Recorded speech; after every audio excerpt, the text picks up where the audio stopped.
My name is Britta B, and the name of this poem is Dear Young Woman. Dear young woman, I hope you find you. I hope you find love. I see all the armor you wear. I see all the jewels and gems of wisdom you share. It's okay to shine, Ma. It's okay to shine. It's okay to have pride, Ma. You don't have to live a lie. Don't let the violence fool you into silence, convincing you that you are not worthy of space and time. You might not know it yet, but you got a multi-dimensional set of eyes looking out for you. Trust that what is meant for you is relying on you to show up. Show up. You can lose your religion, but you will never lose your spirit. Each of your breaths have minds and lives of their own. I doubt we'll ever know the true impact of our presence. What a blessing. Young woman, I wish you enough. I wish you enough time for all of your skills and talents. I wish you more. I wish you more revelations than disrespects and regrets. And I beg you to believe in yourself more than your parents ever did. Carry out your curiosities in spite of the corruptions you experience. You let yourself free when you let yourself forgive. And so when you do, and I know you will, I hope you find you. I hope you find love again. Hey everybody, welcome to Sound Bombing. I created this show for people who want to experience a radical, life-changing journey through the sounds of my diverse guests. I hope that each sound you hear on this show will strengthen your faith, encourage your dreams, and challenge you to awaken the greatness within you. Drop the bomb. Drop the bomb. We're gonna drop the bomb. Drop the bomb. We're gonna drop the bomb. Drop the bomb. We come to drop the bomb. Drop the bomb. This is a journey into sound. A journey which along the way will bring to you new color, new dimension, new values, and a new experience. Ladies and gentlemen, the star of the show, Lamar Darnell Shields. Wow. Welcome. Happy Saturday. Happy pre-Mother's Day. I would like to welcome you to the Empower You 2022 International Women's Summit, sponsored by the Great Sound Bombing Podcast. Now, if you have not subscribed to the show, why have you not subscribed to the show? We're on every platform, so there's no reason that you should not be a subscriber to the Great Sound Bombing. I am so excited. Who am I? I'm Dr. Lamar Darnell Shields in the building. Of course, I'm always in the building. And you see these dope women behind me. They are going to bring it to you today. I am honored just to be on this screen with these amazing women. My goal with Sound Bombing has always been to introduce you to people and guests that will help you unlock your full potential. As you know, and if you don't know, you've been hiding under a rock. But for the last 2 years, we've experienced massive global destruction. There's a pandemic. There's a war going on. There has been an attack on people of color, the LGBTQ plus community, and women. Yes, there's been a huge attack. And even though we celebrate this great woman who is now sitting in the highest court of the land, yes, representing Black women, who's sitting next to another woman of color, but we still have a lot to do. And so that's why I decided to bring these amazing people to you. I don't know if you're in your pajamas right now. I don't know if you're sipping tea, drinking coffee. I don't know if you're turning up. I don't know if the kids are around you, but hopefully for the next hour and a half, you will be in a place where it's quiet. Since hosting Sound Bombing, I've learned so much from others' experience, questions and stories, but it's often the inspirational interactions within these groups that are the most powerful agents of change. We are always each other's teachers. Like, you hear what I said? We are always each other's teachers. I don't care where you come from. And I'm also constantly learning and receiving wisdom from the guests who've appeared on my show. What you may not know, and the guests and the people who are on my show today, I don't think that they know. They were specifically targeted. Yes, I was lightweight stalking them. Why? Because all of them have been a part of the Sound Bombing family, and they've gotten great reviews. They've been a part of the show. Now, there's one lady who has not been on the show. Now, when I read her bio, you probably gonna realize why she's not, because she's always busy raising two boys, managing, being a mom, being a professor, running an institution. Right now, she is actually in her own event, but she decided to hang out with us. I get a chance to hang out with this sister every other day. Well, she gets to the gym before I do. She's my fitness partner. She's a big sister. She represents Delta Sigma Theta. She is from the great Washington, D.C., went to a historically Black college. Amazing. Recently selected as one of the 100 Black women advocating for change by Essence Magazine. My friend, Dr. Kay Wise Whitehead, is Associate Professor of Communication, African Studies in the Department of Communication. She's at Loyola. She hosts the award-winning TV show. She's been on TV so much, I think the lady has her own TV show. Today with Dr. Kay, her research, her wisdom, her insight is unlike anybody that I know. She's written tons of books, but check this out. Most recently, she was awarded the 2021 Vernon Jarrett Medal for Journalistic Excellence. I was so excited about this because Vernon Jarrett is a family friend. He's from the great city of Chicago, and this sister deserved this award. Put your hands together for my friend, my fitness partner, our keynote speaker for the day. Put your hands together for Dr. Kay Wise Whitehead. Dr. Kay, take it away.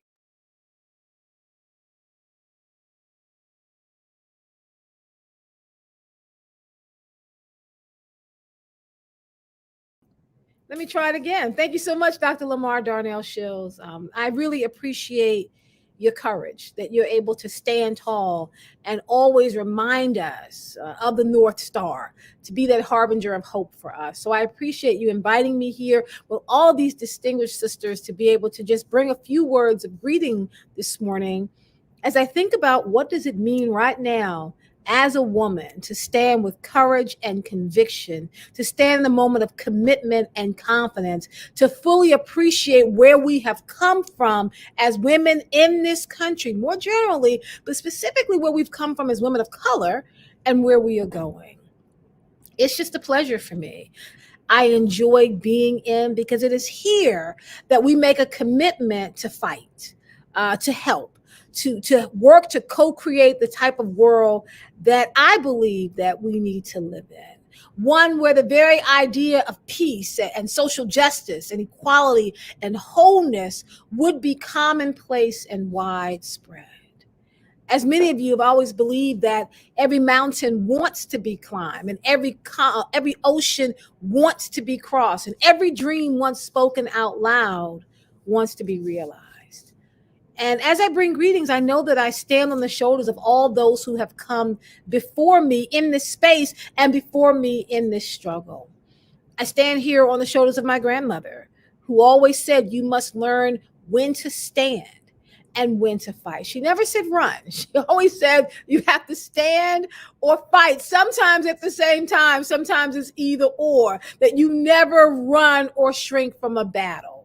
I stand taller knowing that I stand on the shoulders of truth, and I stand side by side with justice, and I stand up, as do our distinguished speakers today, rather than kneel down to questions about equality. I stand, as so many Black women before me, ready to lift as I climb, knowing that the view on the top is better if the space is shared by all those who desire to see.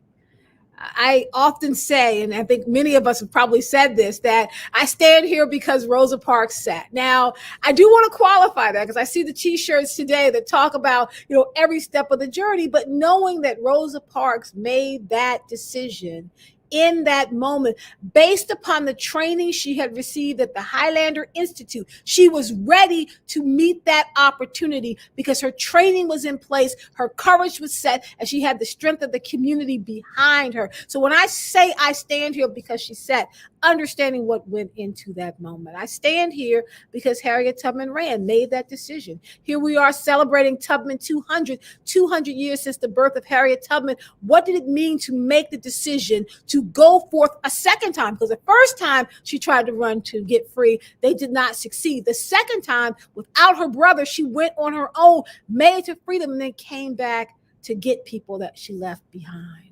Standing here because Mary McLeod Bethune taught, made a commitment to teach young Black girls. Because Ida B. Wells wrote, the work that Ida B. Wells did to bring attention to lynching, the fact that many times she would leave towns at night, one step ahead of those seeking to do her harm. Because Dorothy I. Height organized, not just the fact that she was a past president of Delta Sigma Theta Sorority Incorporated, but she also organized the National Council of Negro Women. Knowing that these Black women and the work that they did set the path for me today. I am a descendant of enslaved women who chose to survive, who chose to go forward rather than backwards. And I recognize my privilege, but also the complications that come with seeking and demanding and claiming space in this country at this time, in this moment. I was in conversation with Attorney Billy Murphy earlier today, and he said that we are in the midst of some very dark days, and we have to rely on the inner light, the strength that we already have inside of us, the work that we have done as Black women, growing up as Black girls in this country, to move forward.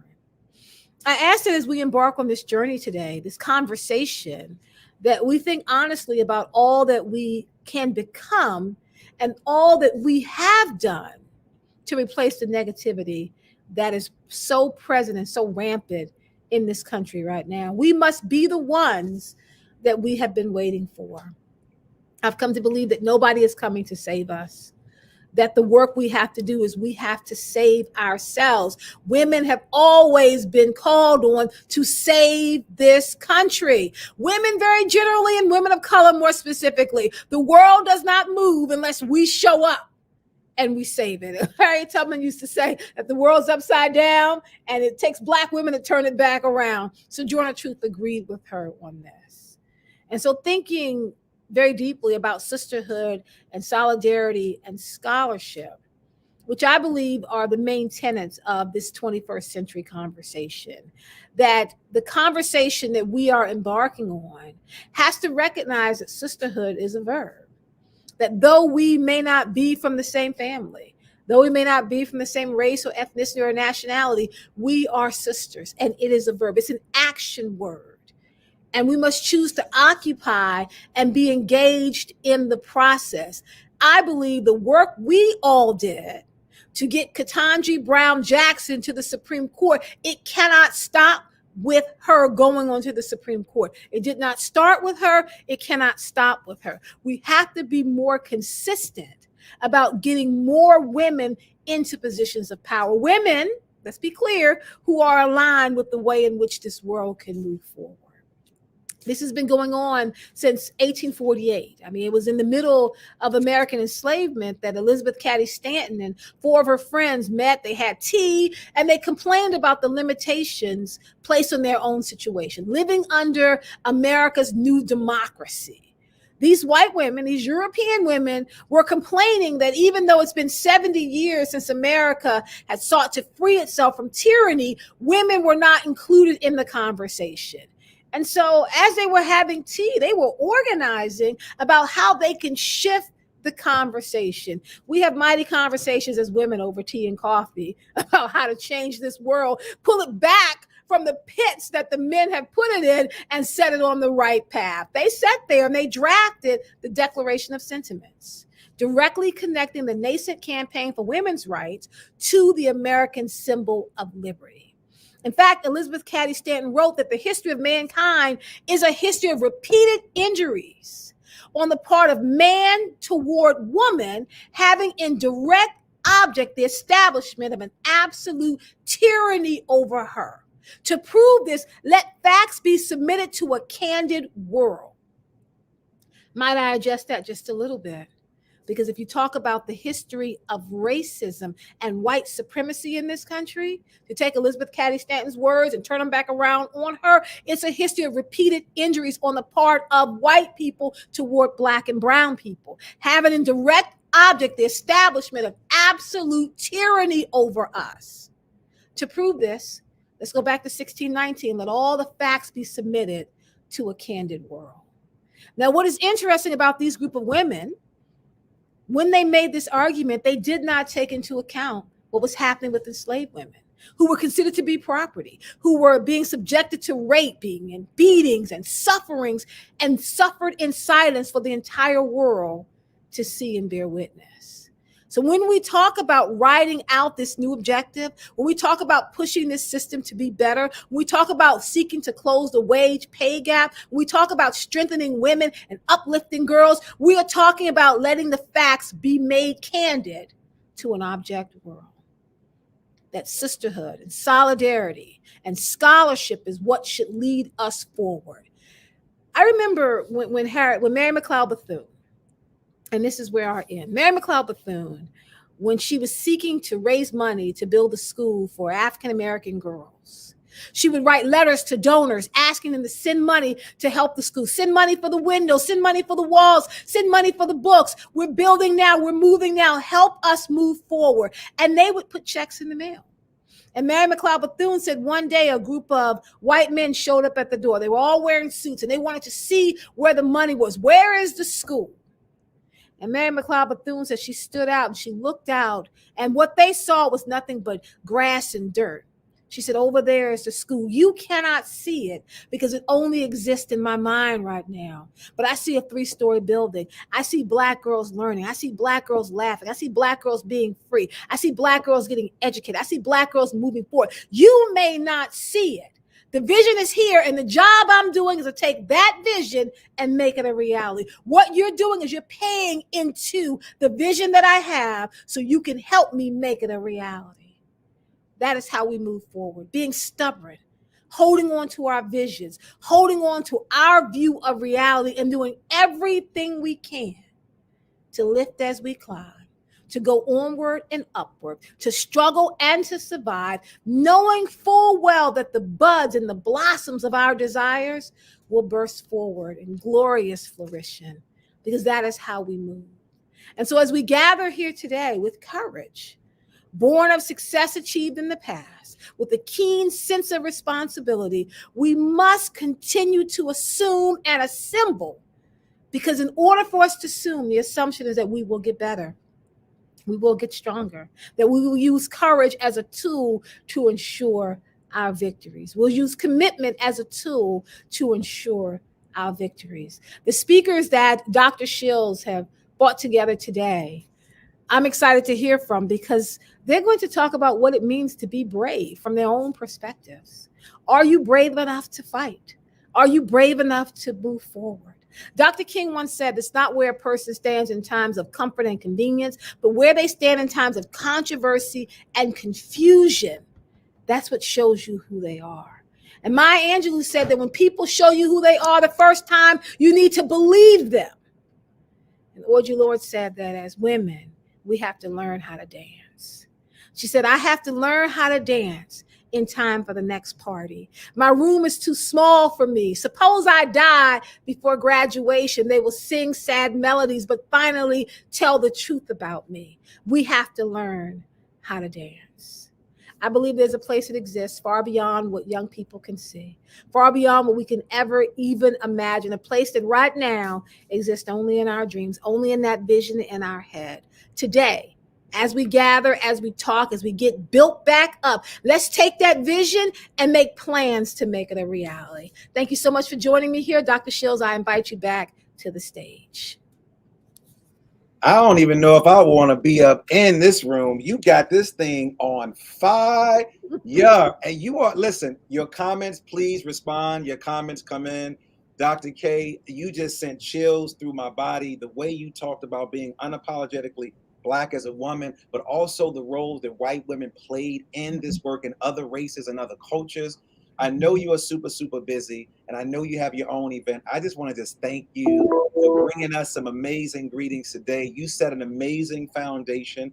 Of course, you are your own leader. And as you were talking, I thought about Constance Baker Motley. And Yes. so when she talked about, I rejected the notion that my race or sex would bar my success in life. And all the women that are in here have all dealt with many of the issues that many women that we've dealt with, that you've dealt with, that I've watched my mother and my family. This show is dedicated to my mother, Eileen Shields, and my two daughters, and all the women that were in my family, my grandmother, Zelma Davis, and all the other folks who birthed me. So thank you, thank you, thank you, thank you. And I appreciate you hanging out with me today. And you have a great day and enjoy your summit, because I know you got some young people waiting to hear from you right now.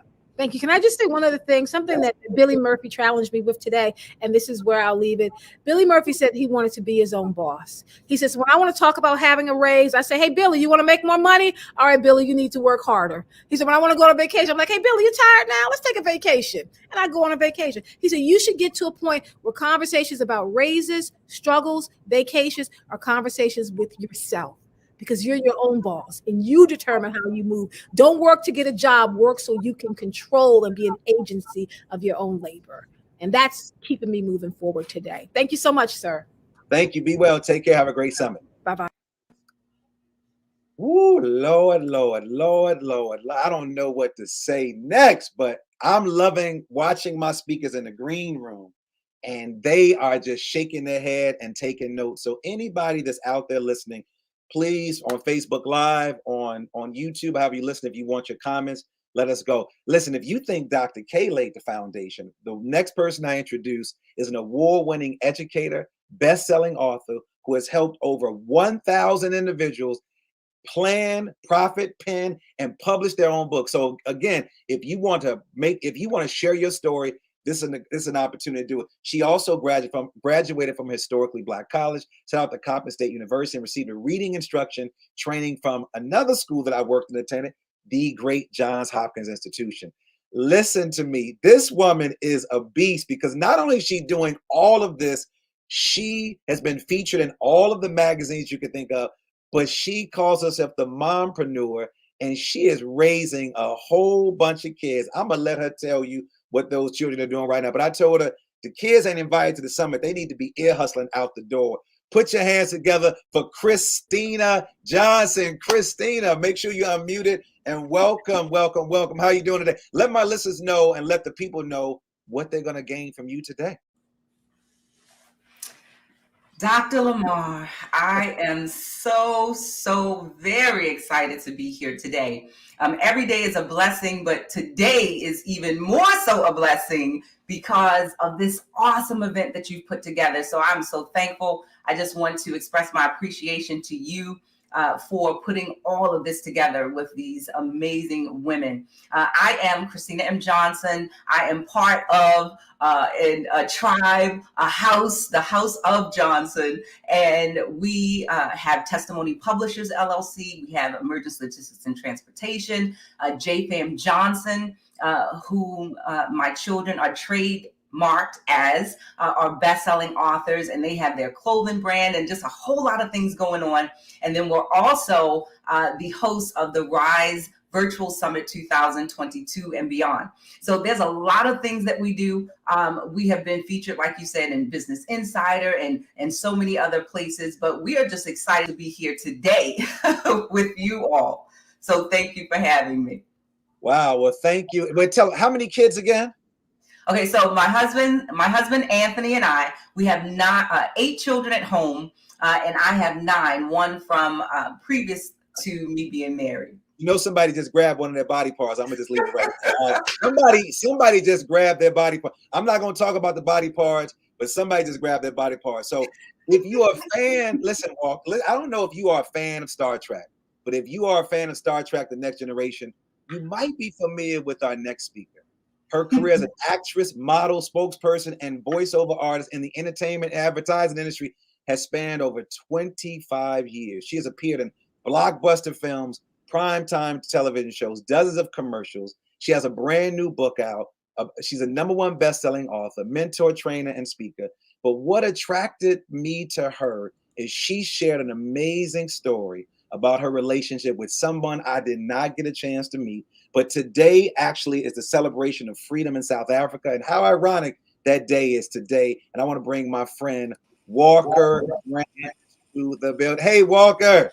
Hi. Oh my gosh. I am just flying right now. Dr. K, Kristen. Oh my gosh. It's just these women are blowing my mind. And what you said, Dr. Shields, the way you honor women, who you came through, the way you said that, it's so magnificent, so beautiful, because this is that time.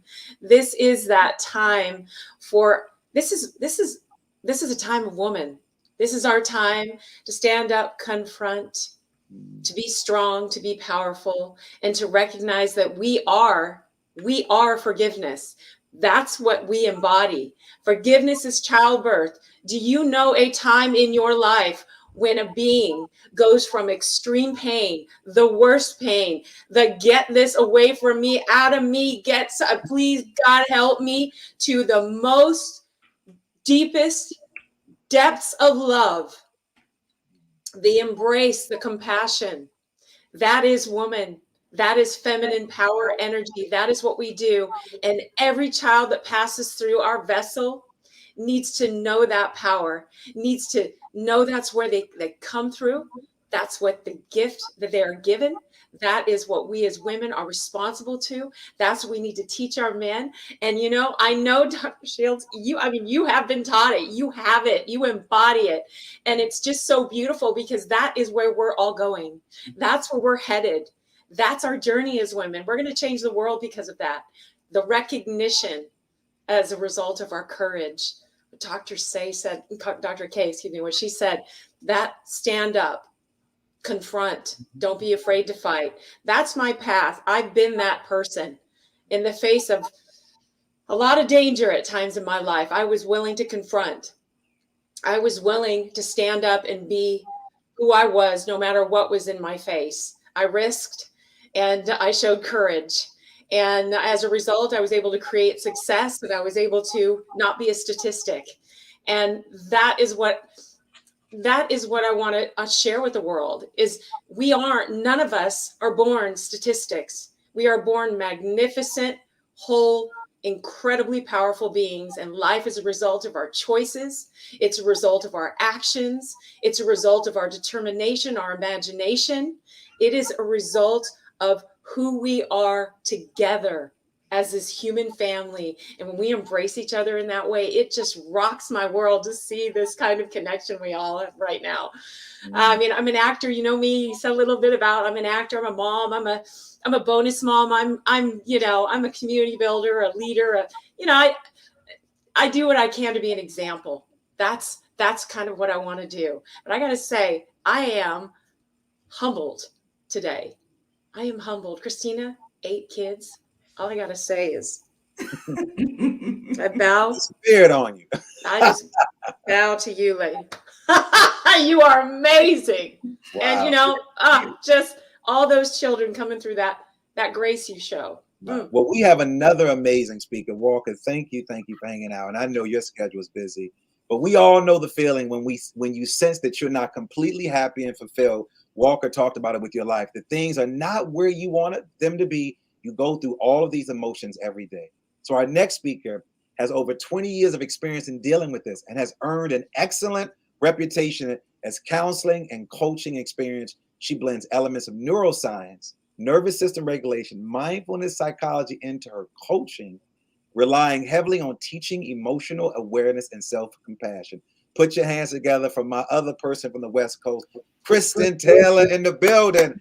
Hey, Kristen, let us know who you are, what you do. You got your time to shine. It's all about you right now. Oh my gosh.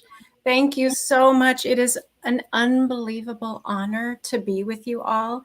Between the first poem and Dr. K, I am just in tears. This is one of the most beautiful events I've ever been a part of. So to be here, I'm kind of like, how did I get here? I'm just really, really grateful for everyone and for you, Lamar, for putting this together. So yes, I started my career as a mental health therapist and transitioned into coaching. And I will own I am a highly sensitive person. I am an introvert. I am nervous right now because this matters to me. And what I hope to teach is that when we are nervous and we step forward, we are stepping into our courage because we all have something beautiful that we were here and we are here to share. It is our soul's contract. It is our connection with spirit, with God, however you define that. That even like right now, my voice is shaking because I care so much that we speak. And so the work I do is connecting people with their voice, connecting people with their body, connecting people with their courage.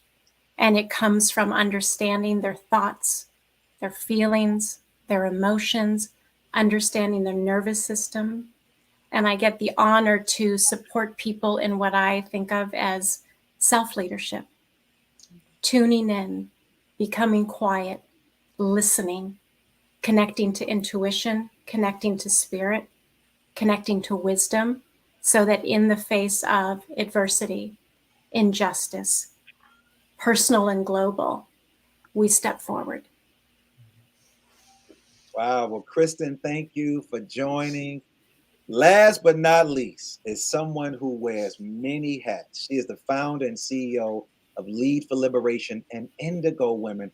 I was watching her in the green room when Dr. K was talking. She was shouting, she was jumping. You all couldn't see it, but I was watching. Shayna was like, yes, yes, yes. When I grow up, I want to be just like Dr. K. Shayna is her own serial entrepreneur with an extensive 20-year background in leadership and life coaching. Inspired by the success of Lead for Liberation in the education nonprofit sector, she's been called to raise global consciousness. She founded Indigo Women, a coaching practice dedicated to creating spaces, methods, and conditions for women of color, Black women to thrive in leadership.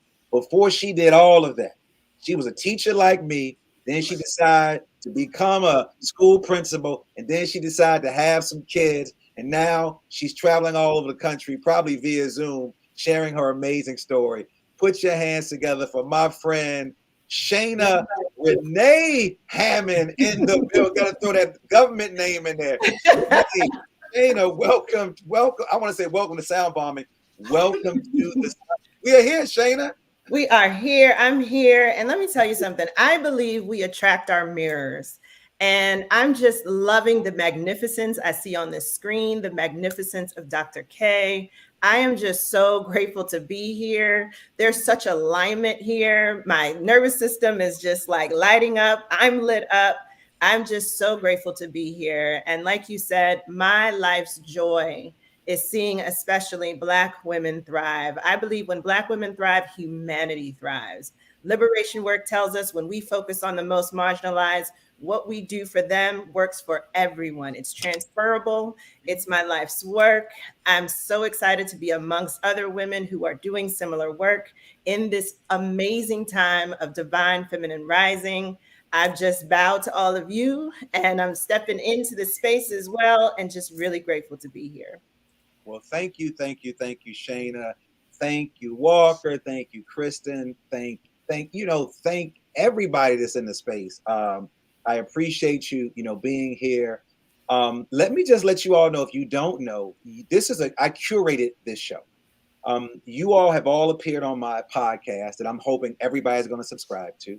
And you all had so many views that I had to bring you back into the space so you can share your stories of triumph, of struggle, of strength.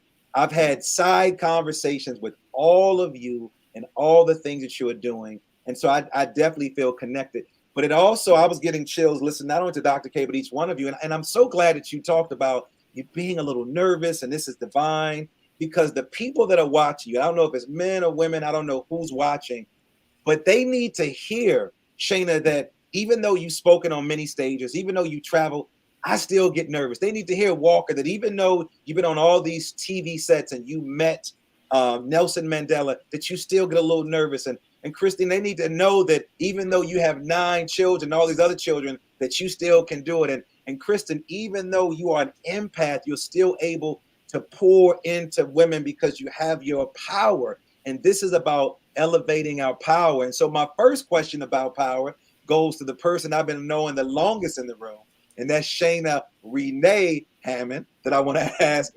Shana, how can women reclaim their power if they feel as though they've been giving it away? I hear about women just giving their power away. How can they then reclaim it? Well, first, the step is to acknowledge that you've already started to reclaim it by telling the truth that you've given your power away in some way. That truth is not an easy truth to tell at all. And so the first thing to do is to just really acknowledge and love on yourself for really telling that truth to yourself about yourself. And then, of course, forgive yourself. So many of us, including myself, have given away our power. We have maybe not said the thing that we're feeling or thinking. We may have passed an opportunity by because we thought maybe we're not ready, or maybe we need to do a little bit more preparation or get another degree, when really our intuition told us we were ready. There are so many small and large ways we give away our power over time. It's just time to just breathe, forgive ourselves for it, tell the truth to ourselves that that's what we're doing. And then it's time to focus on space and time. Just as what was said earlier in the poem earlier this morning, it's really about, okay, how can I, in a very small way, reclaim my time? How can I just create a little bit of time to do something that's self-loving? So that can look like decluttering your desk. It can look like taking a walk. Whatever's going to fill you up, you have to put your body in motion. First, sometimes before we can feel the kind of feeling of power that we want to feel, sometimes we have to activate that through our bodies. And so sometimes that could look like what I just did last week, and I went to the batting cages. I'm an athlete and I love sports. And anytime I feel like I don't feel like myself, or I'm giving my power in some way, I take it back to my body and I activate and challenge my body in some way. And usually what happens on a spiritual level is I remember something about myself, maybe an experience where I did have my power, and then I'm able to meet that part of my life where maybe I've lost my power with a little bit more courage, with a little bit more confidence. So forgive yourself, activate your body, reclaim your time. Thanks a lot, Shana. Now I know Walker and Kristen, I want you to respond. Walker, I know you and Kristen do a lot around mindfulness and meditation. And Shana she just wanted to brag. I go to the batting cage. Like, for y'all lazy folk, I go to, like, I know somebody was waiting for Shana. Like, I went to the spa, I went to the 5C. Homegirl threw me for a loop. I'm like, did she just say the bat? But since I interviewed her and she told me she was really into sports, I knew she was telling the truth. So Walker, I want you to respond to that question as well, because again, she talked about, doing something to sort of get your power back. And what are some things that you may use to do that? Well, I love what Shana said. And she said the batting cage. I was like, what? I love that. Most people think that because I've been in front of the camera for almost 30 years, that, I'm standing in my power all the time, that I've just got it together. People tend to, we all tend to do that. We all tend to look at somebody on the outside and say, they must have this, they must have that. We create these labels, these roles. What most people don't know about me is I spent almost 30 years from the age of 14 running so hard from where I came from towards creating success and what they wanted me to be, that I lost me in the middle. Parts of me that I was running from showed up in my relationships, reflecting back to me what I needed to heal, what I needed to look at, what I needed to accept, what I needed to love on, what wasn't going to come in from the outside, that had to come out from the inside. So I spent a long time in those reflections in my personal life, and it was difficult, and it was an endless power grab. One minute I felt in my power, the next minute I didn't.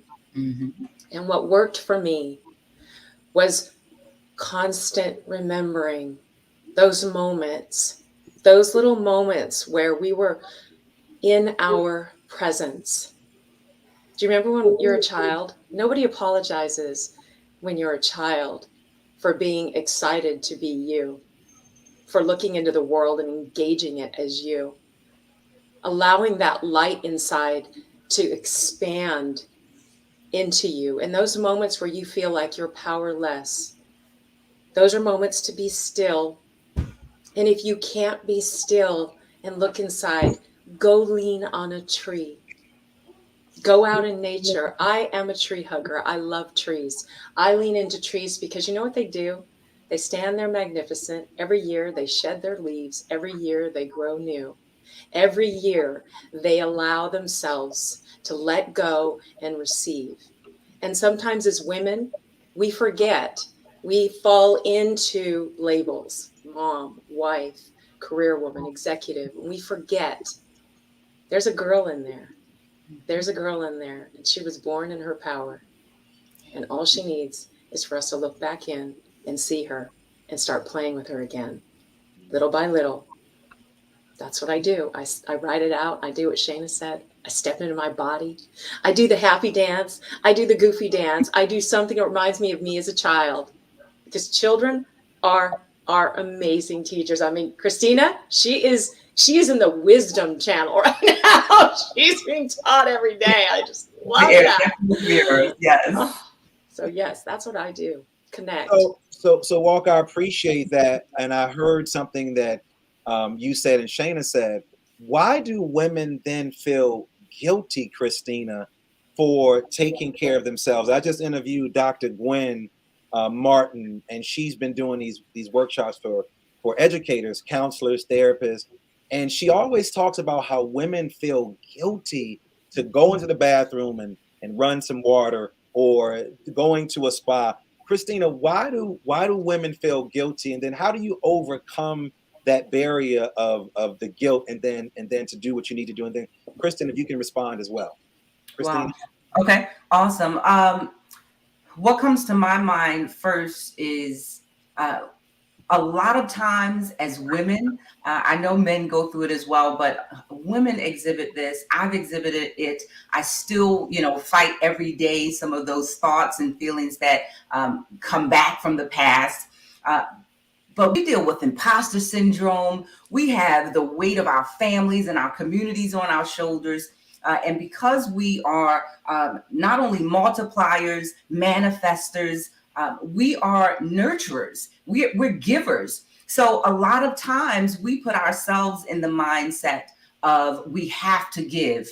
We have to do this or we have to do that. And a lot of times our job is, much more strenuous than any man. But at the same time, we have to know, one, who we are. And the only way that we can know who we are is to have a firm foundation. A story, an incident that came to mind. My husband and I, we had just gotten an apartment after being homeless for some time. Now we had little children, and I share this story as my bathroom experience. It's what I call it. But I was at the kitchen sink. I was doing dishes. And in the background, I had the audio Bible playing, and our children were on the floor. They were coloring or doing something on the floor. But I don't know what the narrator said on the audio Bible, but I just went to tears. It struck me so in my spirit, just to the depths of my soul. And I just was bawling. I couldn't stop. I saw my children getting up from the floor, getting ready to walk towards me, to hug me, see if everything was okay. So I just shook the bubbles and everything off my hands and went past them and locked myself in the bathroom. And I had a moment because I felt guilty about where I was in life, where I was supposed to be, where I thought I was supposed to be. Am I helping my husband at home? Should I be doing this more with the children? I mean, it was a total breakdown. But in that moment, I heard 4 words. God whispered to me and told me, faith, filter, forgive, and focus. I was done. At that moment when I heard God's whisper, I was done. I got up off the floor. I washed my hands, put some water on my face. I walked out of that bathroom and I finally saw my children for the first time in a long time. I saw the gift of life that I had been given each and every day. And I saw how important I was to have a sound mind, to be healthy in my body, and to know that it is going to be okay, but it may take a little bit of time. It may take a support system that I didn't expect at first. Some of the people that I thought would be there may not be there anymore. But God will send new people into my circle to assist me. And on those days when I don't have any help, I will have the strength because I was built for times like these. So when we talk about women feeling guilty about just running a tub of bath water and relaxing for just a moment, that's because of the limitations that we've placed on ourselves, that we can only be one thing. We can only be the mom who does everything, or we can only be the sister who takes care of the entire family, or the daughter who's expected to just be perfect. Those are limitations that we have to not only dispel, but smash down. And like Dr. K said, we need to just stand on those, put those under our feet. So that's what I think of when I think about feeling guilty. I think about having faith, filtering out negative thoughts, forgiving yourself for, wanting those things or not wanting those things, and then focusing on the good, the exceptional things in life, the light. Kristen, what you got to say? It's so funny because you all are the speakers, and I'm watching the speakers. This is what I love. This is what I'm loving. You guys are taking notes. You all have written books, you give lectures, but some of y'all are like, okay, is it my turn? Because I'm taking notes. Faith, forgiveness. So, Kristen, it's your time. Yeah, I'm taking lots of notes. So powerful, Christina. So moving.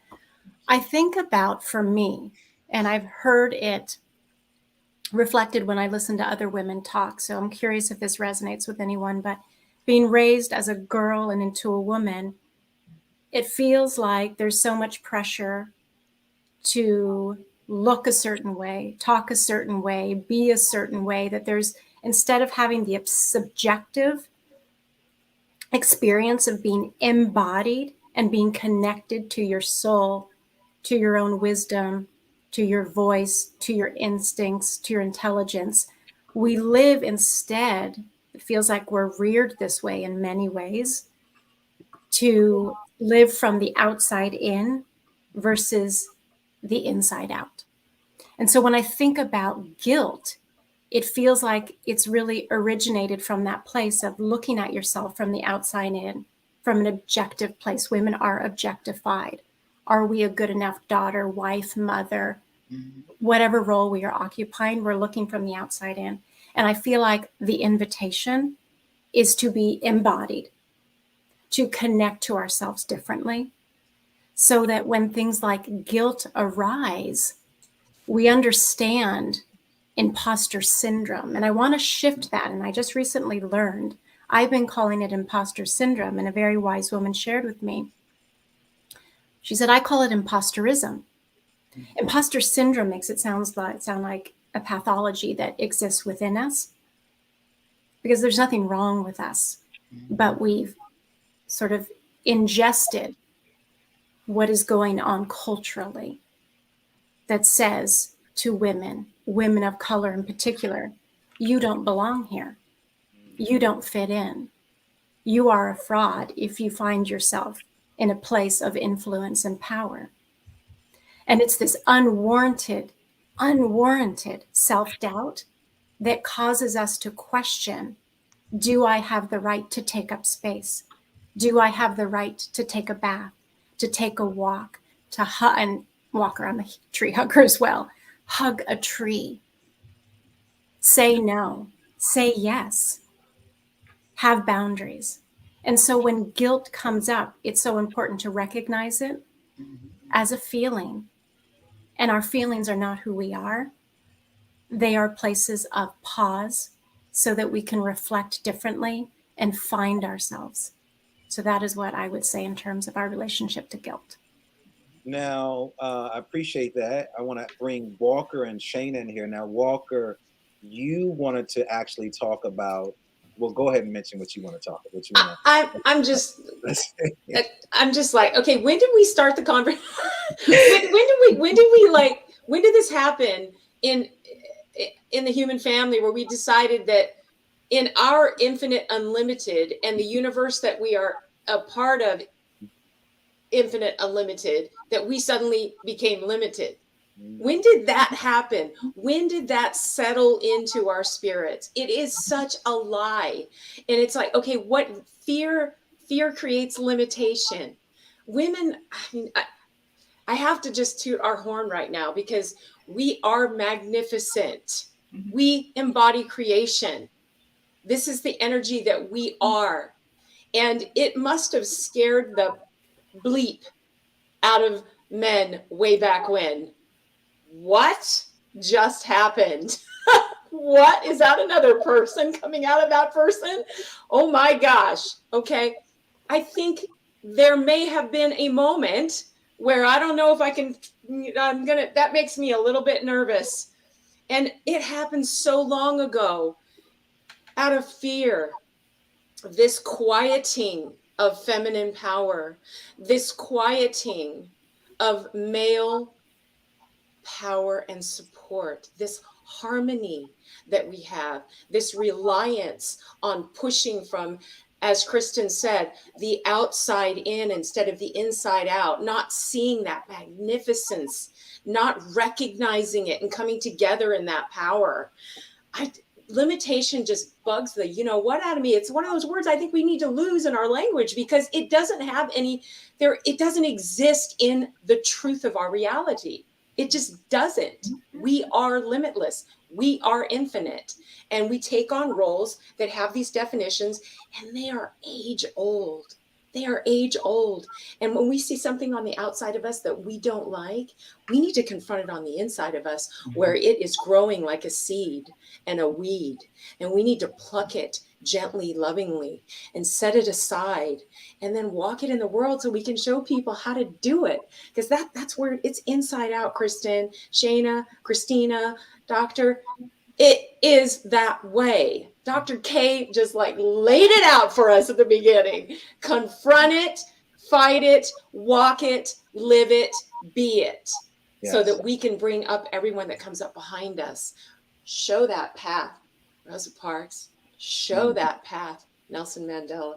Show that path, great women and leaders, men of this world. Show it. Don't be afraid of it. Be it. Well, speaking of being it, you've shared stories of several people, some historical figures and then some current figures. So I want to go with you, Shayna, because you are leading an organization, and we know stories that have been written about women, in particular women of color. And then I want Christina to respond, because you're helping people write stories. But Shayna, how can you, or how have you used the power of story to help refocus your life? And then what story are you telling yourself or retelling about who you were and where you are right now? Ooh, big question. What am I telling myself right now, and what story empowers me? Ooh, big question. I mean, one of the many stories that I tell myself is that I go back to the first day of school, and I go back to how my first day of school was my introduction to also race in America. I went to a predominantly white school. I was the only Black student. I didn't have any friends. They didn't let me sit down on the bus. And so I had a very confronting experience around belongingness, around who I am. And I really deeply appreciate Kristen's distinction around imposter syndrome, and it not being just an kind of individual experience.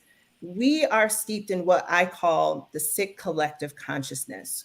We, unfortunately, right now have a belief that, white, straight equals power. And anything that is not that is marginalized and less than. And of course, we all know that that's a lie, right? We are all made in the magnificence of energies greater than all of us here, right? And so the story that I constantly tell myself, I take care of that inner child who was so afraid, who had no idea why the other children didn't like her, why she was made to feel that she didn't belong.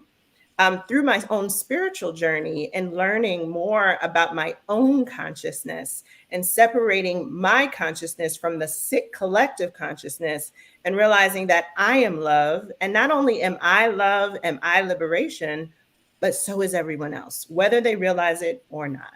Unfortunately, we have, as a collective, really bought into an agreement that we aren't abundance, that there isn't enough to go around.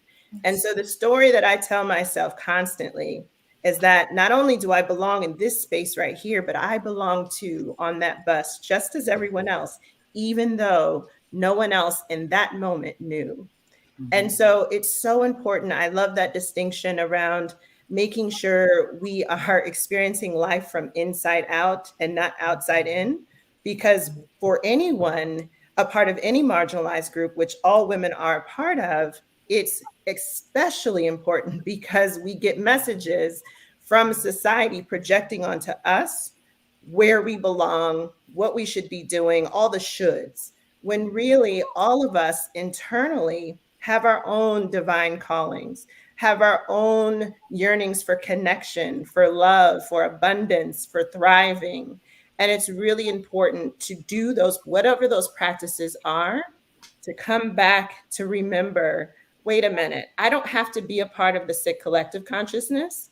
I have my own consciousness. I have my own compass that is inner. It's between my relationship and whatever energy you call that is greater than you. That's your compass. And the story that I tell myself is that is what brought me through that first day of school, that first year. The only thing that really kept me sturdy and really anchored me was that connection to a power greater than myself. And that's the story I continue to tell myself over and over. And, you know, of course, tell other women and allow them to share their stories around at what point did they have to really, really think about how that inner power, that inner voice anchored them, and really think about that and really draw on that, both in times of challenge and in times of triumph. So Shayna, before you jump in, Christina, because you help people write their stories, but Shayna, I want to go back to you being this little brown girl on the bus. If you can go back to that little girl right now, you can get back on that bus, that same bus, and you can, all those kids are there. What would you say to yourself? And then what would you also say to the young people who were on the bus at that time with you? I remember when I was just 5, the first thought that actually came to my mind was, why are they so angry? I just did not understand why they were so angry. I didn't even say anything. I said absolutely nothing. And so what I tell myself today about that is, whoa, you're powerful. You are powerful. Your presence is enough. Your presence, your mere presence, halted an entire bus of students. They all focused on you, and you didn't even say a word. And you caused that kind of eruption. You are powerful. We're all powerful. Our presence is always enough. You know, we were in church right now. Somebody would be shouting right now, but to think about that she's image, flying. Yeah, she's flying. Just to be there and think, I haven't said anything, I haven't done anything. I just showed up, and all the power was taken out of the room. Now, Christina, you help people get their power back with the power of words. So I want you to talk about the things that you're doing to help not only just men, but also just women. But then also, what are some questions, Christina, and you all can all be prepared to answer this. What are some questions as you begin to help people share their stories? What are some questions that we should start asking the women who are listening, and maybe maybe the men as well? What are some questions that we should ask ourselves? Because I feel that questions are overrated.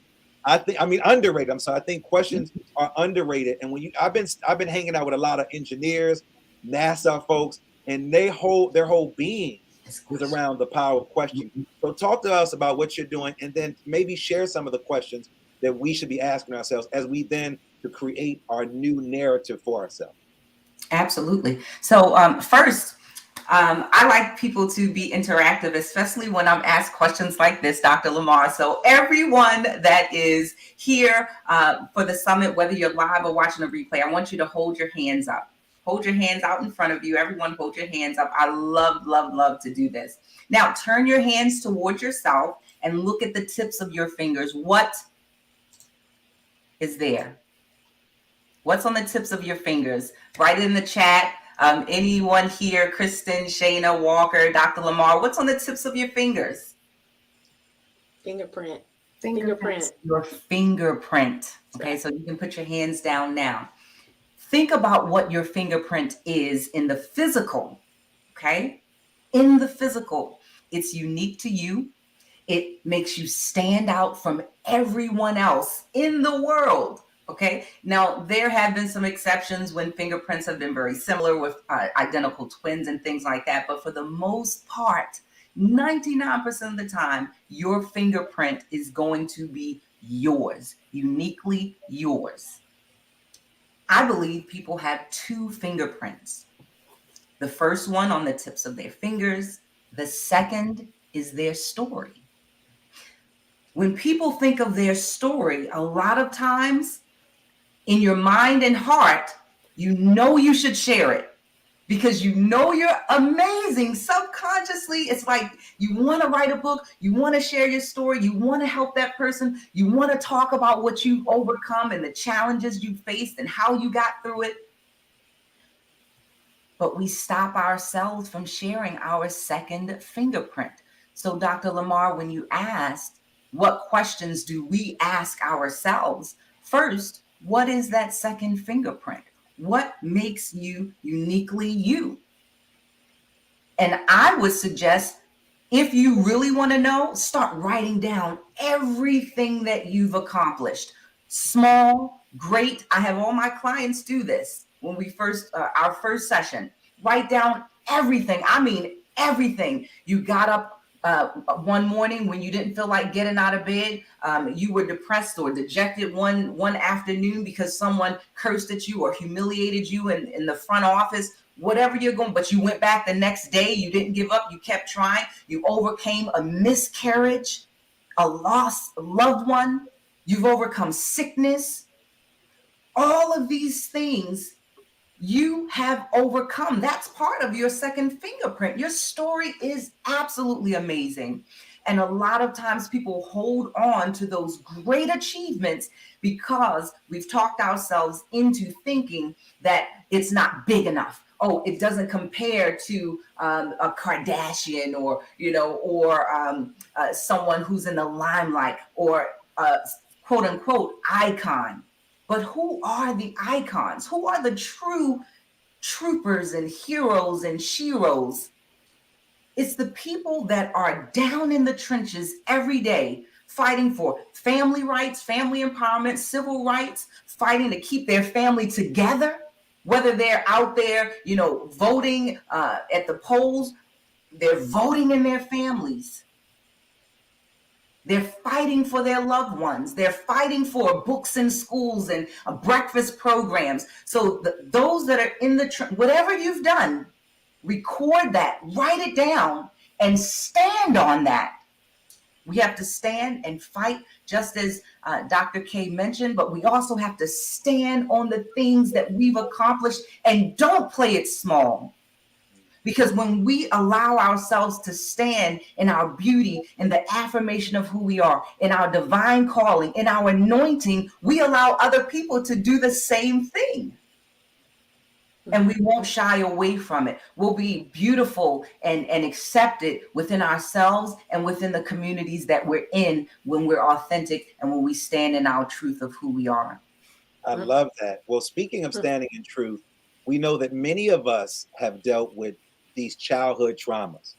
We've dealt with traumas that we've held on to. People have passed on, they've transitioned, and they still affect us.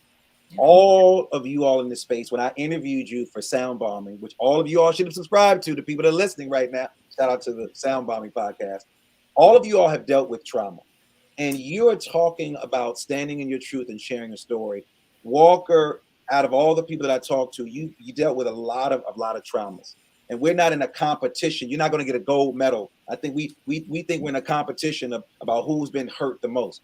Well, Walker, talk to us about what happens when you don't heal from childhood trauma, and sort of how, look at Christina. Anytime you close your eyes like this and start doing this, for my folks in the listening, we be like, girl, people say that to me. I ain't even a girl, like, girl, I'm like, I'm not a girl. Anybody that's about to, because Christina did like this, Shayna did like this. And it's interesting. You think it's cultural, but all of you women did the same thing, the exact same thing. Threw your hands up. But what happens, Walker, when you don't heal from your childhood trauma? Well, in the through line of this conversation, we're talking about giving our power away. What happens when we don't heal from our childhood trauma? It's the ultimate power give. We're born into a family, and they're our first reflectors. We're born into the stories of our parents and our ancestors. And if those stories don't resonate with us, if we take them on without owning who we are, we give our power away to those stories. I think we choose our families to teach us compassion and love and grace. And even when we come into a family and there's no trauma, there's a lesson, there's something to learn. There's always the resilience that we need to build to recognize that we come through the stories, but we are not those stories. We have our own story to tell. And if we haven't remembered it because we're caught up in our child, we're a child, we're caught up in the distractions of life. Know deep inside, you have your story, and it's not the story of anyone else. They may be players, but you have your own unique story. So beautifully stated by Christina, your fingerprint. We are intended to absorb the fingerprints of our parents, of our cultures. We are intended to dance and engage with them, to grow and expand from them. And that's a responsibility to ourselves. Life is an accumulation of choices, decisions, and actions upon those. That's what our life is. We can always look at what we've created and say, every single one of these things is a result of my choice and my action. So when we're looking into the past or into something that hurt us, because it came from the outside in, it did not come from the inside out, because God is on the inside out. The perfection of who you are is on the inside out. The imperfection of what we are in this state is what we live in as a human family. And if we don't show compassion, we don't show forgiveness, we don't show the grace we've been given by the power greater than ourselves, then how are we ever going to stand in our power? And how are we ever going to be the compassion that we were made from, the love we were made from, to allow those people around us or those circumstances we've walked through that have caused us hurt and pain to release? I truly believe the way we think of others inhibits who they become, the power of our energy. Why do we have a statement like third world country? What is that? Why do we have language that limits people? Why do we create labels and definitions and perceptions based on a mindset that doesn't have expansion in mind, but contraction as its goal? When we don't heal from childhood trauma, we lock ourselves in a trap by our own making. So it's our responsibility to say, no, that's not my story. That doesn't have to be the beginning and end of my path. And that's how I chose to live my life, is to remember that as often as I can. And all of these women have said how to do that really well. Write it out, speak it out, small steps. Well, one of the tools that's being used across the country is something that saved my life, is mindfulness. And one of the reasons I was attracted to Kristen Taylor is because we had that connection. There's a great book out by Ruth King called Mindful Race, and I read Mindful magazines. But Kristen, can you talk about how you use mindfulness to deal with the traumas that have taken place in your life? And then Shayna, because I know you as a leader, you also use mindfulness as a practice as it relates to leadership, because you're going into a whole bunch of spaces with a whole bunch of men and also a whole bunch of women who going to try you. They don't know the Shayna on that little school bus, right? they know Shayna from DC. And so that mindfulness has kept you not old DC, but it kept you Shayna Hammond. So Kristen, if you could talk about how you use mindfulness to deal with your traumas, then Shayna, you can connect your mindfulness practice to being a mindful leader. Kristen? Yeah, gosh, this is such an important question. I want to make sure I do it justice. So what is standing out to me among, man, so many things that are standing out to me today as I'm listening to these wonderful women speak is the inspiration to step into our courage, to not play small. As Walker was saying, can we just get rid of the word limitation? And then there is we're going to leave this gathering, and those that are in the audience, they're going to walk away with inspiration. And then the day by day life where we encounter our fear, where the embodied trauma shows up in our nervous systems and our minds say, I want to be this person. I want to live big. I want to be connected to divine spirit. And right now I am only connected to fear. And so the mindfulness practice says, when fear shows up, I think of it as like a beckoning finger going, are you ready to grow? It's so important for us to touch our emotions. So one of the women I want to encourage people to learn more about is, she's a psychologist and Buddhist meditation practitioner and teacher. Her name is Tara Brach. And I encourage people to look her up as a place to start to learn some tools. She has a beautiful exercise called RAIN. And it is a mindfulness practice for us to start to touch our feelings as a way of what she calls dissolving the trance of unworthiness. And it's a good way to become in different relationship, get into different relationship with our fear. So the first thing, it's an acronym. R stands for recognize. When a feeling of fear or unworthiness or whatever difficult emotion is coming up in relationship to embodied trauma from our pasts, like Walker was talking about, recognize it, give it a name. A is allowing it. So much of our suffering comes from either over-identifying with our feelings. When fear is here, it points to my trauma, my brokenness, the pathology of who I am based on the story that I grew up in that was limiting. So allow it, recognize we are not our feelings and emotions, and recognize we don't need to distract. Within the window of tolerance, allow yourself to feel those feelings, and then investigate those feelings. And this is where I always encourage people, start with the body. When fear shows up, where do I feel it? Is it in my heart? Is it in my throat? Because it allows it to be in place of anchoring when you are connected to the safety of the moment. It starts often with the body, and the body doesn't lie. And then from that place, you can go into, what am I believing? When fear shows up, what disempowered story am I believing that was given to me that does not fit?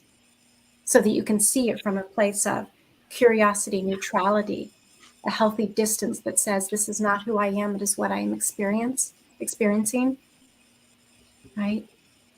And then it's about nurturing. We need to learn to self-soothe. Maybe we didn't get the self-soothing from our parents. Maybe we did. Maybe it's something that is transcendent. But how can we show up with empathy with ourselves? We talk so much about vulnerability, but the most important place to start to practice vulnerability is with self-compassion. It is one of the most vulnerable acts.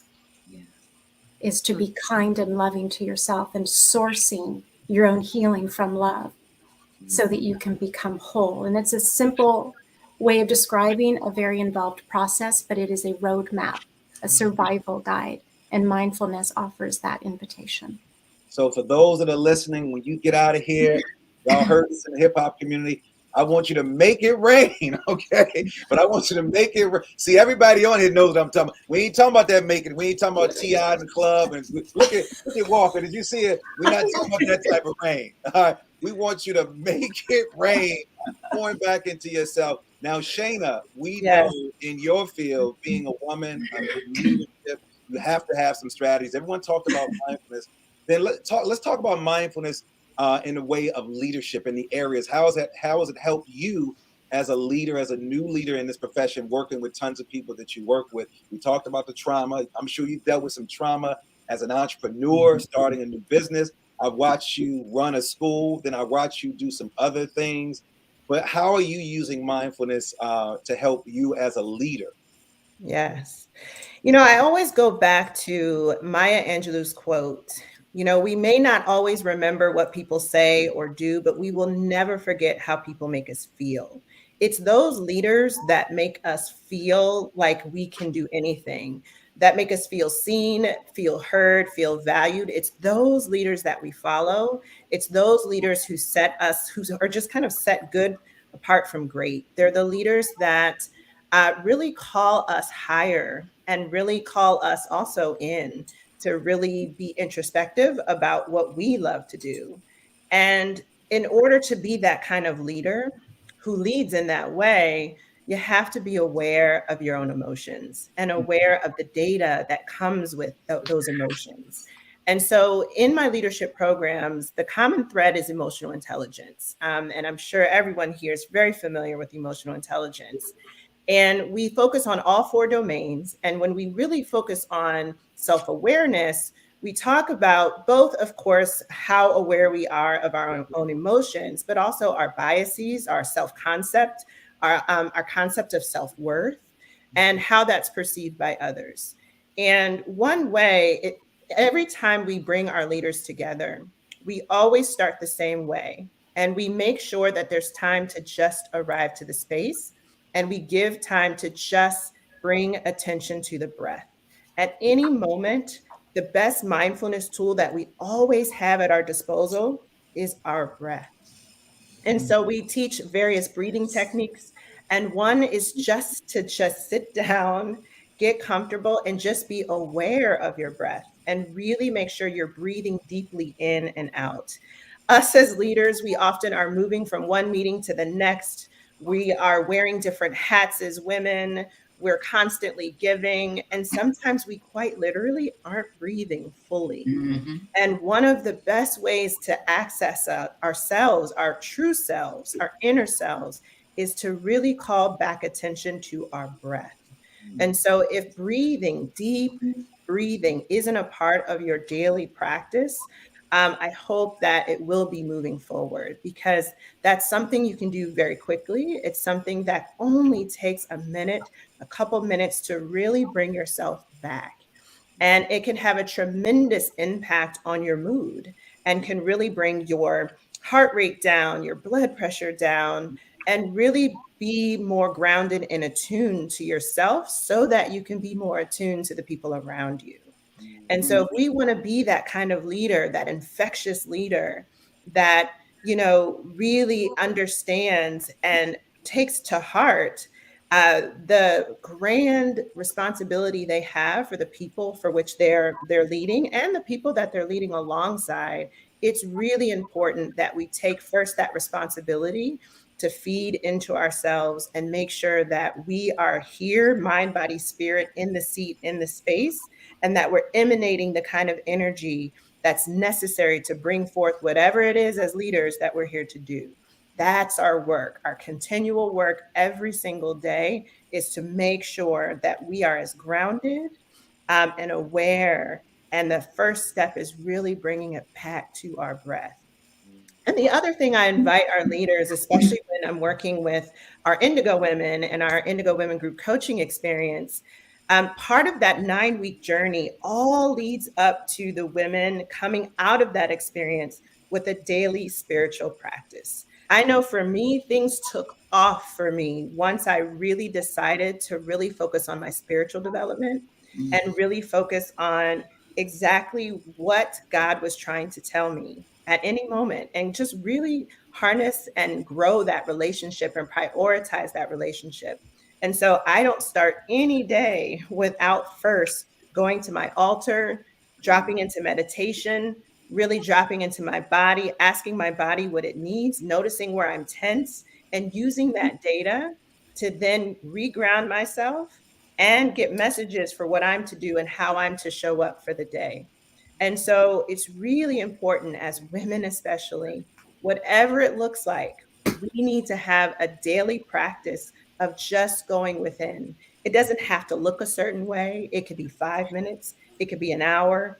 It really is just your time to just go back to yourself, go back home to yourself. And it's completely fine. Again, I'll say for it to be 5 minutes, it can change your life. And it's something, and it could really change your leadership. It's changed my leadership, and I've seen it change thousands of people's leadership. I'm so glad Wow. that you said 5 minutes. Walker is about to chime in. I don't know about anybody else, but if I don't start my day with my rituals, then, I lose it. I always tell people, most of us, this thing right here, our cell phone, we have a better relationship with our cell phones than our partner.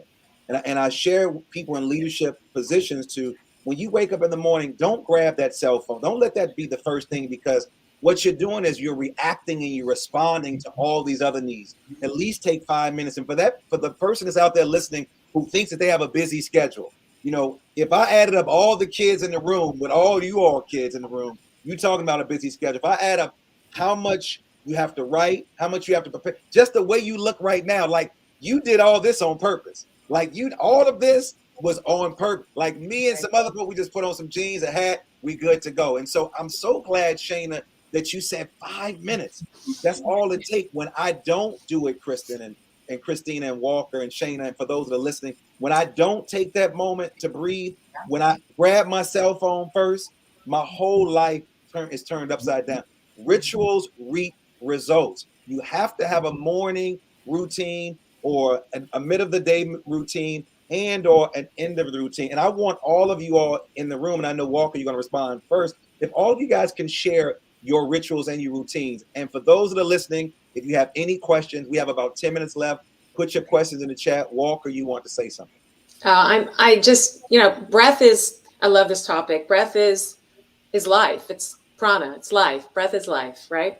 We can live without food for a long time. We can live without water for a long time, but we cannot live long without our breath. It is the very life of us. And we forget sometimes that to notice how we're breathing. Are we holding our breath? Are we denying ourselves our life?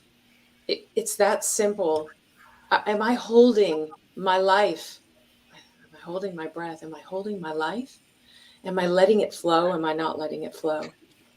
The synchronicity of this is so beautiful. I just went through a 3-day training and another 3-day training with Art of Living and learned these incredible breath work. I've been meditating and doing yoga for over 20 years.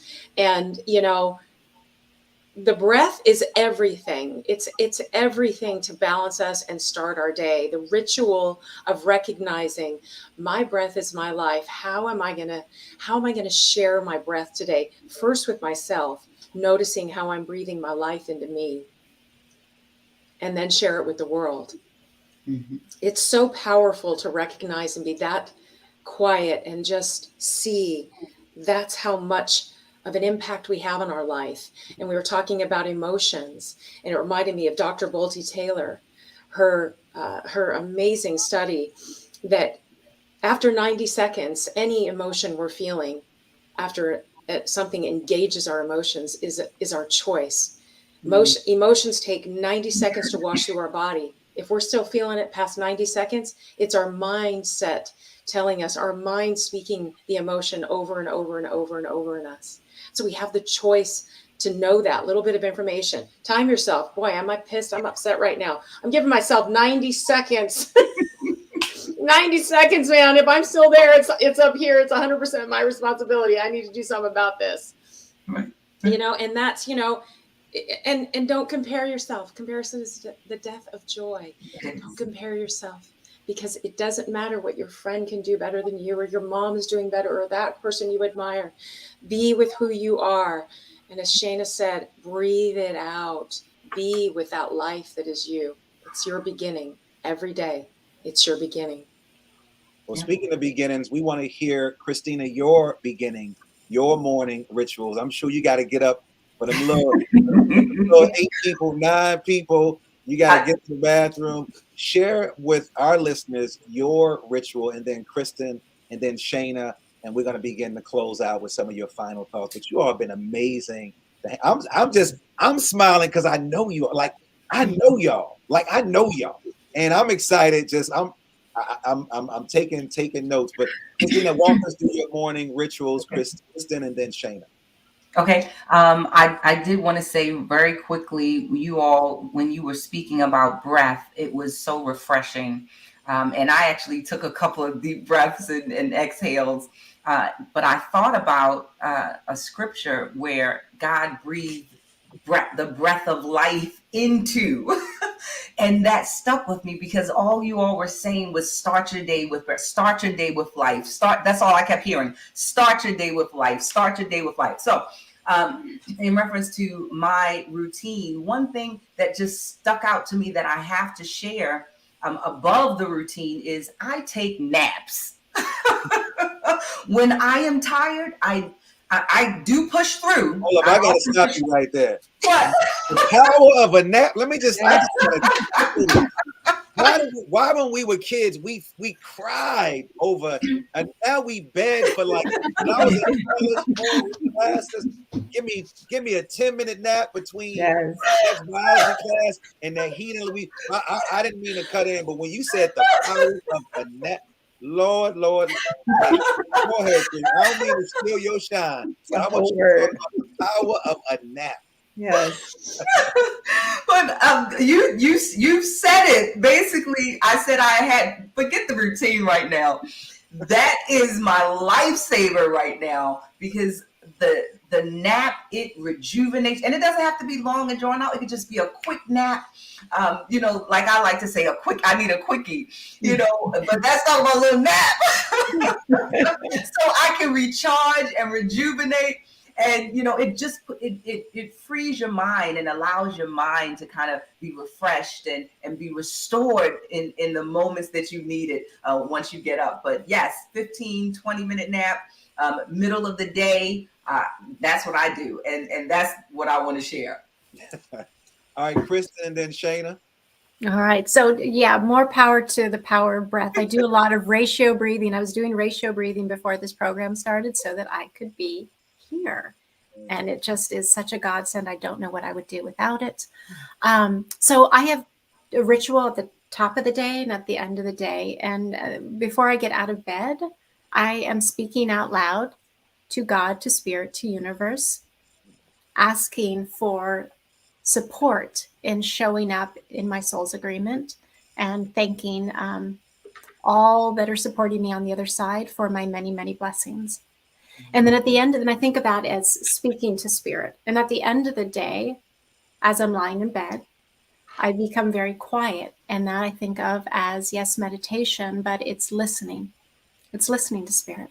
So in all relationships, you both communicate outwardly and you listen. So those are two anchors in my day that keep me connected and breaking the spell of paying attention to the wrong things. So Indigo Woman, what are your secrets? What are the tools that keep you glowing and keep you moving? Very similar to Kristen. I have a practice in the morning and a practice in the evening. In the morning, it's all about gratitude. I have a little bell that I ring, and the bell signifies waking up spirit, waking up myself, and waking up my ancestors, and giving explicit permission to work on my behalf. And thanking them for working on my behalf always. I usually go to a text, a spiritual text. I have lots of books at my little altar space by a window that I love. I light candles. I have little stones near me. And it's just my comfortable space to just begin my day guided by forces greater than me. Yes. At nighttime is that time for me to kind of let the day go. So I do what's called letters to spirit. I talk about this in my book as well and share it with the women. And basically what I do is I write down just a stream of consciousness, whatever it's on my heart. That's a time when I'm talking directly to spirit. Sometimes I may have a request, a very specific request. Maybe something's really worrying me. Maybe I'm overwhelmed or I just need to release something. And so I will just write and write and write with the intention of receiving divine guidance. And I'll pause after I finish writing and I'll set an intention for guidance. I'll do some deep breathing and then I'll literally write, Dear Shayna. And I will just stream of consciousness write, knowing that it is spirit within me writing back to me. And almost each time as I'm writing back to myself, based upon the letter I just wrote to spirit, I always walk away from that session with more clarity, with more calm, and more readiness to actually go to sleep and not take whatever it was to bed with me. Well, we are almost out of time. I can't believe it. Wow. First of all, I just want to just thank all of you for hanging out with me today. Again, I dedicate this show to my favorite mother, my favorite woman in the world, Eileen Shields. I dedicate this to her. And I want to just thank, again, before we leave, my producer, my cousin, Rita Hunter and Carrie Mattia, Dr. K in her absence, and all of you all for listening and subscribing to the show. But I want to give all of you an opportunity with your final thoughts and let our listeners know how they can get in contact with you and pick up all of your amazing, amazing books. I'm going to start with you, Kristen, and then Walker, and then Christina, I'm sorry, Walker, Kristen, and then Shayna. You're going to close out. And I just want to just get my thank yous out. Much love to all of you. So Christina, your final thoughts, Walker, Kristen, and then Shayna. Awesome. If everyone could just take a moment and just put your hands together like this. Just take a moment, put your hands together, hold your hands. I need you to know that you are holding the hands of a miracle. And I have to end with that because that's what you are. When you talk about sharing your story, I've heard the women here talk about writing it. We also talked a little bit about speaking it. We talked about breath. But when you speak those things that aren't as though they are, when you write your vision and make it plain, when you stand on your strength, when you acknowledge your accomplishments and everything that you've done, you have to know not only are you a miracle, but everything that you've overcome, it can help someone else. So stand on your truth, stand on who you are, but don't stand and hide your story. Share it. Because what you've overcome, the challenges that you faced, and you have beat them, you've destroyed them, that can be used to help someone off the ledge when they're thinking about jumping. That can be used to help someone to speak positive affirmations when all they've heard their entire lives are negativity, negative thoughts, name calling. So don't hold on to your story. Share the miracle that you are. It doesn't have to be with me. It can be in a book. It can be your own story. You can just share it in a journal. You can speak it into a voice recorder, but you have to breathe it out and get it out. If you're interested in finding out more about sharing your story, writing a book, entrepreneurship, and how you can monetize your words, definitely visit my website, ChristinaMarciaJohnson.com. But most importantly, visit my private online community. It's a free community. We give out resources. We assist you, and you have direct contact with me. Just go to beyond6figures.com, beyond6figures.com, and you will be able to gain access to our community. And we have people who love to collaborate and assist each other, support each other, and I'd love to see you there. Thank you for having me, Dr. Lamar.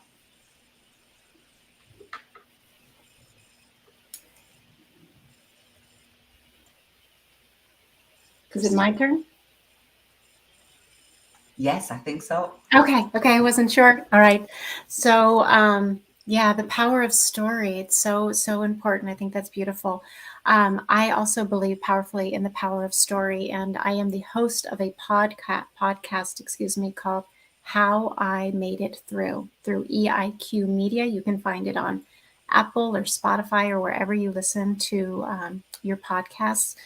So amazing stories to elevate this idea of our connection to one another and how we are transformed by what we experience and when we truly find ourselves, and provides a survival guide. Also, I provide one-on-one coaching, and I work also with organizations to help with emotional intelligence and emotional regulation and stress and anxiety management. You can go to KristenTaylorConsulting.com. I do want to say one thing. What I want to say as my parting words are about courage. So when I think about anyone in business, but particularly women in business, one of the most radical acts of courage is when, not if, you stumble. Showing yourself compassion is the most courageous act and will keep you resilient and moving forward. I love that. Love that. Oh, this is so beautiful. I mean, I feel that how divinely I'm made right now, being in this space with all of you. And I hope that you can look at yourself today and know that you are divinely made, and know that accepting all of you as you are and all you've ever been through is your success. It is the unique you that you are, and it is exactly what we all need. We need you unedited. We need you unrestricted. We need you as you are, this beautifully, divinely made being, a part of my family and the world family. I am so grateful for this experience to share with you. Your energy, all the chat comments have been so beautiful to read. I can be reached at walkerbrandt.com. I'm producing my audiobook for Awaken. I would love for you to read it, or to read it to you, actually. I would have said that backwards. I'm a high-functioning dyslexic on top of everything else. So sometimes that happens. But I would love to read my book to you. And I've created a list. It's walkerbrandt.com/Awaken Audio. If you go to that link, you'll get a free chapter, as soon as my producer gives me the green light, which should be in about 4 weeks. It's in the very first stages. So I'm just grateful beyond to be here with all of you. Bless you. Know that God loves you, and receive yourself every morning with that breath of life that you are. Thank you for that, Walker. Oh, parting words. Really, in a statement, it's your presence is enough. We are not what we produce. We're not even what we give. What we are and who we are comes from powers greater than us. We are love. We are liberation. We are those values that light us up and make us be and give our best. My name is Shana Renee Hammond. I host what's called the Indigo Women Group Coaching Experience for Black women who really want to come back home to themselves, their true selves, and lead even in more bold ways than they already are. You can find out more about us on Instagram at Indigo Women Community. You can also find us, our website, indigowomencommunity.com. I'm also the founder and CEO of Lead for Liberation. So if you are a leader who is leading either a school district, a nonprofit, an organization, a mid-sized to large-sized organization, and you really want to co-create the kind of culture where everyone can thrive, and you consider yourself maybe a futurist, you have the vision, and you need support really bringing that vision to fruition, you can find out more information at leadforliberation.com. And I hope to connect with all of you. Thank you so much for having me. I am humbled and honored by being here. Wow, we did it. We did it. We did it. I want to again thank Christina, Walker Brandt, Kristen Taylor, Shana Renee Hammond, Dr. K, my cousin Larita Hunter, Carrie Mattia, all of the people behind the scenes. I want to encourage you to subscribe to the show. This show is evergreen, so it will always be on our YouTube channel. If you want to check us out, I encourage you to subscribe.